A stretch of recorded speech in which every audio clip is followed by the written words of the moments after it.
Welcome to Indiana Diecast Racing and the continuing Round 1 action of the Westfield 500. Group 4 is kinda unique in that it features a couple of muscle cars and a pair of trucks. The 1969 Mustang Boss 302 is driven by Nathan DeZoniers of Indiana Diecast Racing. Nathan piloted the 302 to second place in the Cub Scout tournament and set one of only 5 sub-7 second qualifying times and was the fastest qualifier to DNF on a lap. The 1969 Chevelle is driven by Mean Joe Green of Buffalo Motorsports. The Chevelle is another veteran of our track, but had a disappointing finish in previous competition. John Hansen brings his color-changing Hypertruck, sporting the dark green color of cooler temperatures. We'll have to see if that brings him more luck, as his qualifying times put him smack in the middle of the pack. The only other truck in the competition is the Dodge Dakota, also driven by Nathan DeZoniers of Indiana Diecast Racing. Nathan will be driving the Mustang while controlling the Dakota by remote. He's just that talented. The muscle cars take the front row for lap 1. Nathan quickly jumps out front in the Mustang.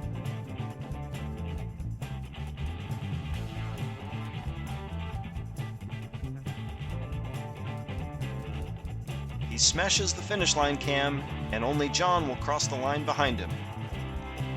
Looks like Mean Joe has departed the track in the last turn, and Nathan's Dakota is on its side at the exit of Diagon Alley. A smooth, fast run nets Nathan and John top points. Mean Joe and Nathan's Dakota will have a tough fight to get back into this race. John and Joe swap spots for lap 2.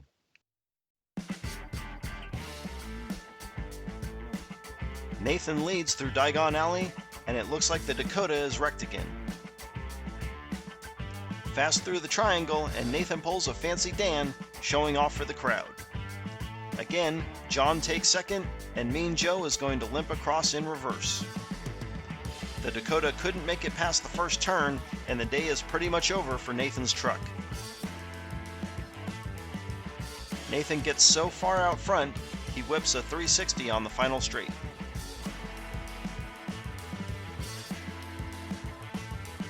After 2, it's all Mustang Hypertruck. Mean Joe will all but have to win the last 2 laps just to have a chance. Same starting order for lap 3, and so far no one's had an answer for Nathan's Mustang. It's Nathan and John as they hit the triangle.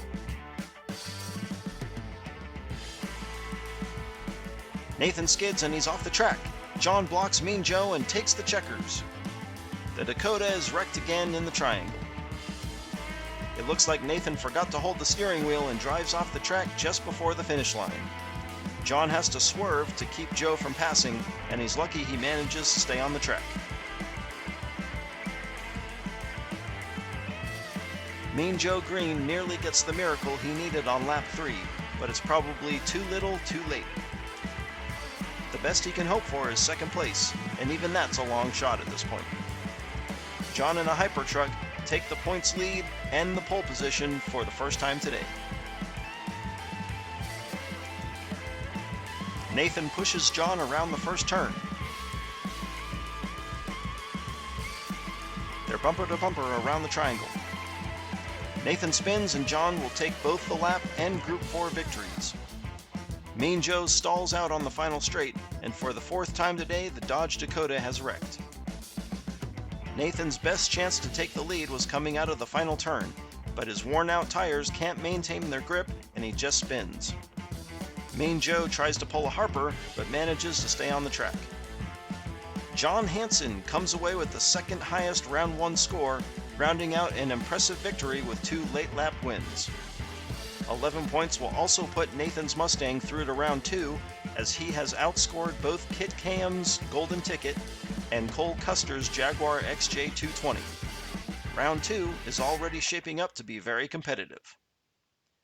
This has been Jim D for Indiana Diecast Racing.